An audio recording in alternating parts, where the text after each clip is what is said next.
The world did not wake up one morning and decide to fear TikTok.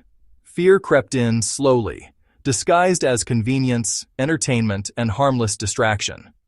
By the time governments began asking questions, TikTok was no longer just an app. It lived in pockets, bedrooms, classrooms, offices, and most importantly, inside habits. And habits are far harder to regulate than software. While politicians debated data privacy and national security, something far more consequential was unfolding beneath the surface. TikTok's algorithm was not merely learning what people liked. It was learning how people think, how they hesitate, how long their eyes linger, what makes them feel validated, angry, lonely, excited, or numb. Unlike earlier social platforms that relied on social graphs, friends, followers, and subscriptions, TikTok relied on behavior alone. It did not care who you knew. It cared about what you could not stop watching. This distinction mattered more than anyone realized at the time. Psychologists who later studied TikTok's engagement patterns found striking similarities to variable reward systems used in casinos. The endless scroll, the unpredictability of the next video, the occasional emotional payoff buried among dozens of forgettable clips. This structure exploits a basic vulnerability in the human brain. When rewards are unpredictable, the brain releases more dopamine, not when pleasure is guaranteed, but when it is uncertain. TikTok was not just entertaining people, it was conditioning them. And conditioning does not discriminate. If a user lingered on fitness content, the algorithm delivered more extreme versions. If someone paused on political outrage, the outrage intensified. If a teenager watched videos about sadness, heartbreak, or isolation, the feed gradually darkened. Researchers from multiple universities have since demonstrated that TikTok can steer users toward increasingly narrow emotional corridors within minutes. This is not because the platform wants to harm users. It is because the platform wants to keep them. Time spent is the currency. Everything else is secondary. This is where the real danger begins to reveal itself. Not in espionage headlines or hypothetical data transfers, but in the quiet amplification of whatever keeps someone watching the longest. TikTok does not distinguish between healthy engagement and destructive obsession. It cannot. The algorithm optimizes for retention, not well-being. Consider the case of underage users. Roughly 1 in 4 TikTok users is under 17. For these users, the algorithm is learning preferences during the most psychologically malleable stage of life. Content related to body image, self-harm, sexualized attention, and extreme ideologies can surface without any explicit search. All it takes is a pause that lasts half a second too long. Investigations by journalists posing as teenagers found that violent videos, sexually suggestive content, and emotionally distressing material often appeared organically within a single browsing session. No likes, no follows. Just observation. The algorithm inferred interest before the user even understood what they were consuming. TikTok has acknowledged these risks and invested heavily in moderation teams and AI-based detection systems. But moderation is inherently reactive. The algorithm is proactive. It experiments constantly, testing how far it can push without losing the user. In that tension lies the platform's most uncomfortable truth. Meanwhile, predators learn to exploit the system faster than regulators could respond. Videos featuring children dancing or posing innocently attracted disproportionate attention from adult accounts. Comment sections became coded meeting points. Private messaging features lowered barriers further. TikTok responded with policy updates, lawsuits were settled, fines were paid, but the structural problem remained. An algorithm that amplifies attention cannot easily distinguish between innocent engagement and malicious intent. This problem is not unique to TikTok. YouTube faced a similar crisis years earlier, but TikTok's velocity makes containment harder. Content spreads faster. Context evaporates quicker. Consequences lag behind virality. And yet, despite all of this, TikTok kept growing. It grew because it solved a problem no other platform had fully addressed. It democratized attention. On TikTok, a nobody could outperform a celebrity. A teenager in a bedroom could outreach a media company. The algorithm did not care about legacy status. It cared about performance. This made TikTok intoxicating to creators burned by the slow grind of other platforms. The platform's treatment of creators was not an accident. ByteDance had studied Vine closely. Vine proved demand for short-form video, but it also demonstrated what happens when creators feel disposable. Twitter's refusal to build a sustainable creator economy killed Vine faster than any competitor could. ByteDance did not repeat that mistake. From the beginning, TikTok experimented with monetization paths that kept creators loyal but dependent. Creator funds, brand marketplaces, live stream tipping, sponsored challenges. None of these made creators rich by default, but they created hope. Hope is powerful leverage. It keeps people producing content even when the odds are stacked against them. At the same time, TikTok ensured no creator became indispensable.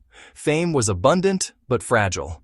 The algorithm could elevate you overnight and bury you just as quickly. This kept power centralized. Creators chased relevance. TikTok owned distribution. As advertisers followed attention, TikTok's revenue exploded. Native ads blended seamlessly into content feeds. Brands stopped interrupting entertainment and started impersonating it. Engagement rates surpassed those of traditional social platforms. TikTok could charge more because it knew more. Not just demographics, but micro-behaviors. How long users hovered. When they replayed. Where they lost interest. This data advantage became TikTok's economic moat. Then came commerce. In China, the integration of shopping into Douyin transformed impulse buying into an art form. Live stream hosts sold products in real time.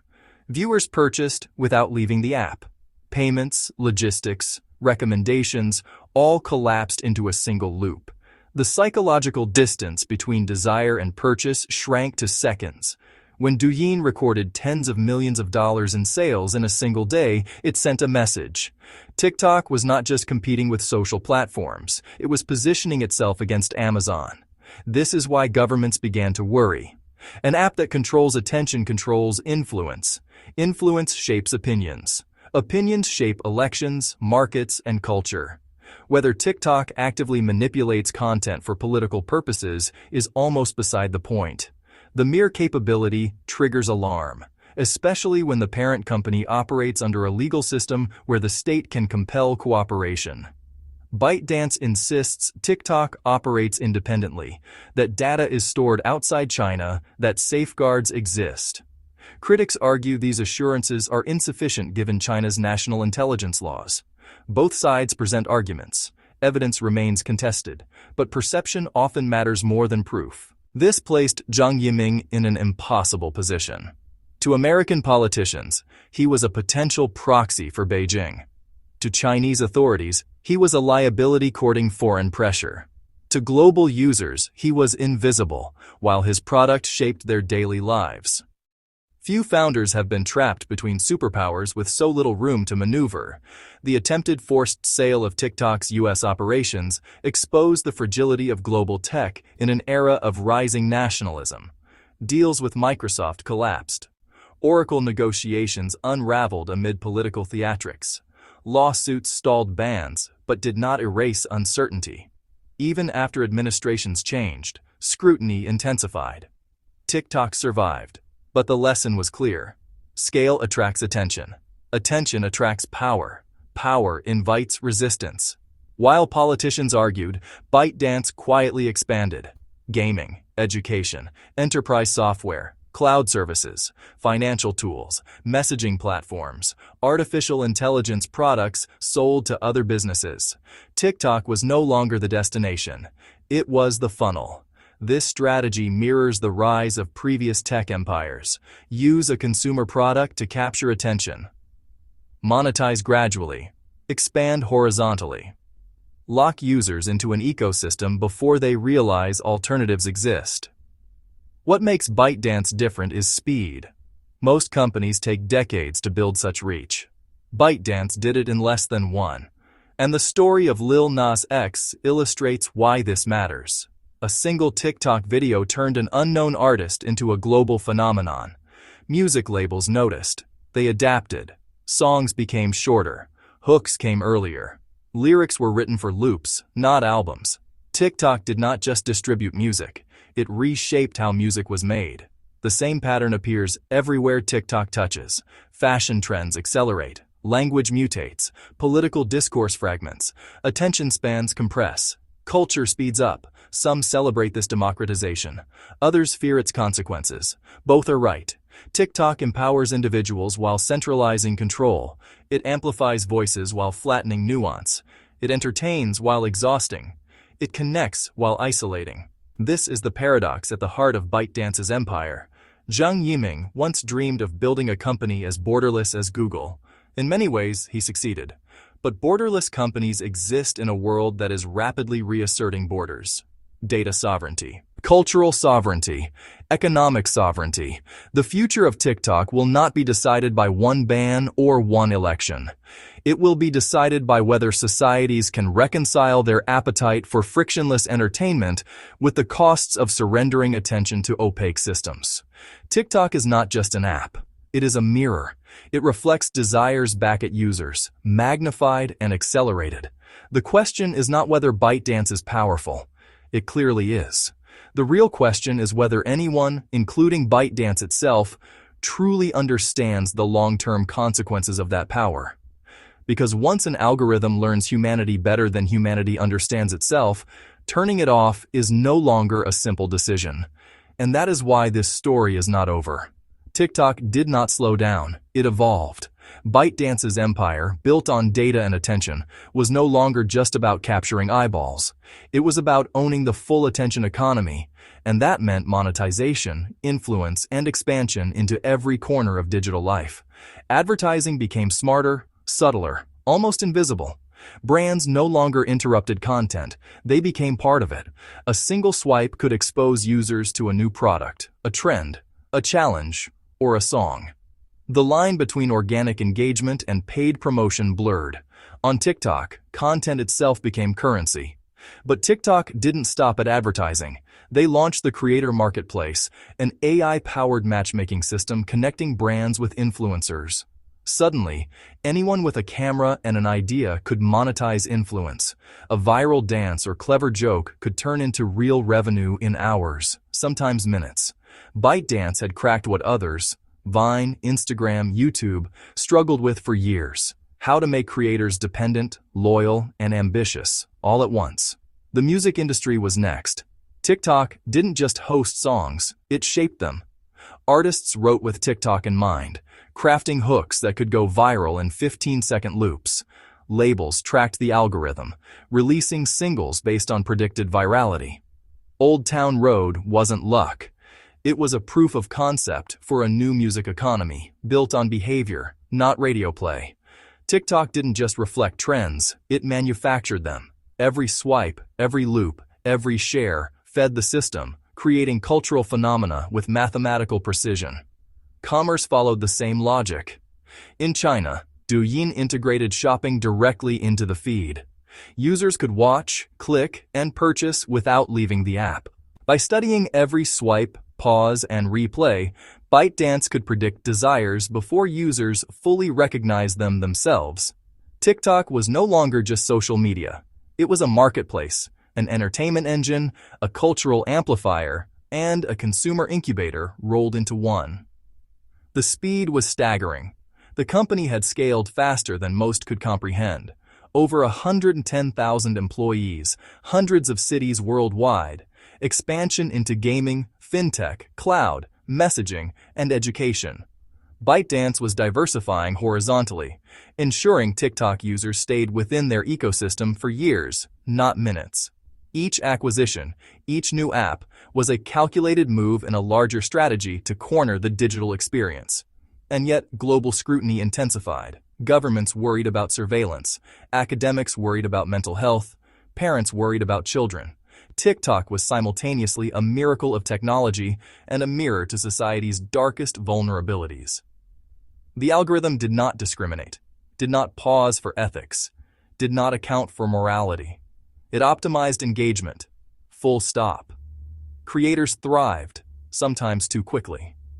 Teens gained overnight fame, navigated sponsorships, and built careers previously impossible at their age. Yet the system was precarious. Fame was temporary, retention was king, and the algorithm could elevate or bury creators on a whim. TikTok had built a delicate balance between empowerment and dependence, a tension that defined the platform's entire culture. Even as TikTok conquered social media, ByteDance quietly prepared for the next frontier: long-form video, streaming, gaming, education, enterprise software.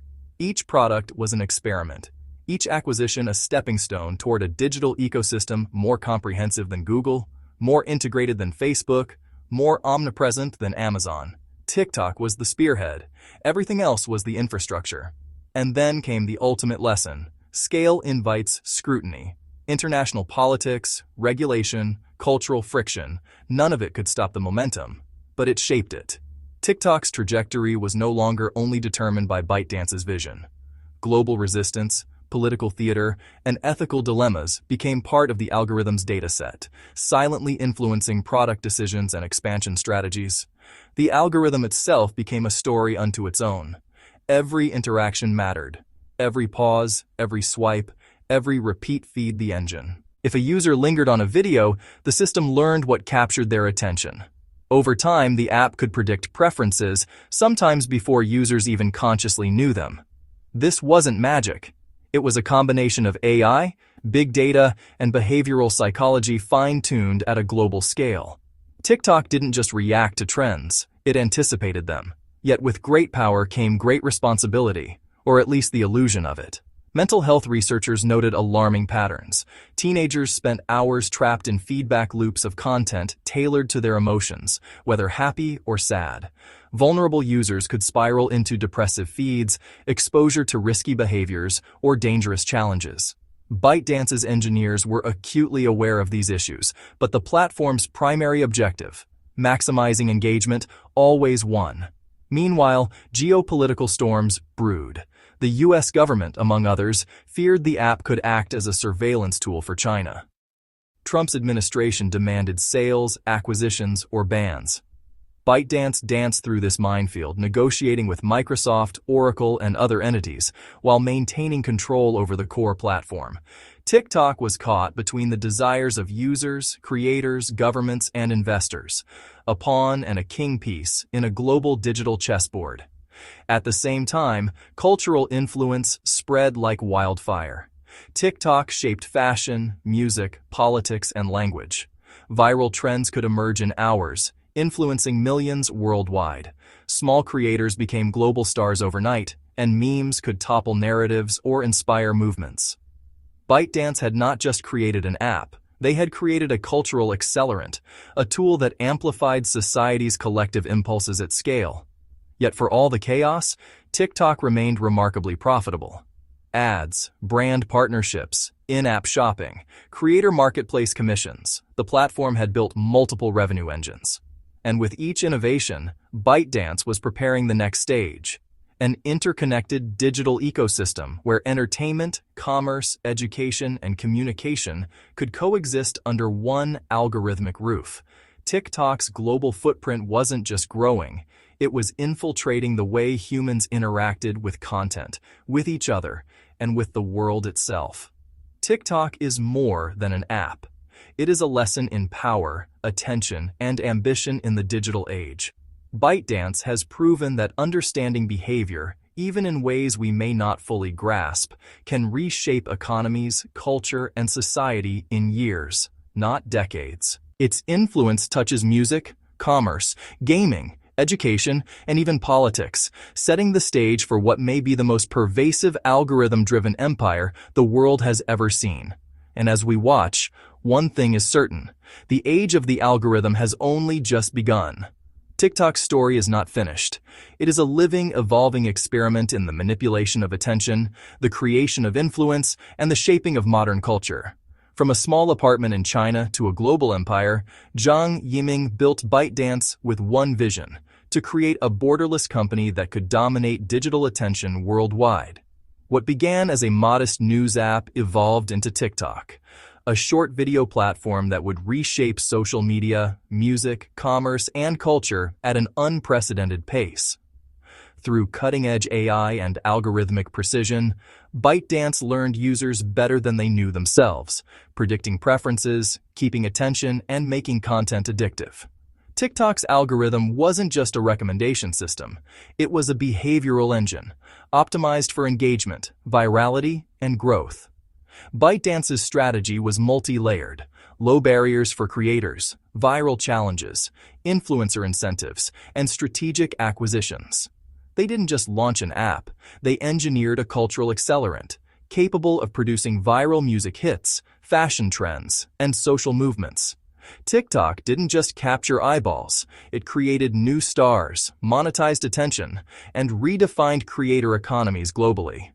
Global scrutiny soon followed. Governments feared surveillance, privacy breaches, and geopolitical influence, while parents and researchers worried about the psychological impact of endless feeds and dark algorithmic rabbit holes. Yet, despite bans, threats, and controversies, TikTok expanded, diversified, and innovated, moving into commerce, long-form content, gaming, and education. TikTok's rise demonstrates the power of data, AI, and ambition in the digital age. ByteDance built an ecosystem where content, commerce, and culture intersect seamlessly, proving that understanding human behavior at scale can reshape industries, influence societies, and challenge global powers. In short, TikTok is not just an app, it's a blueprint for the algorithm-driven empires of the 21st century, and ByteDance is only getting started.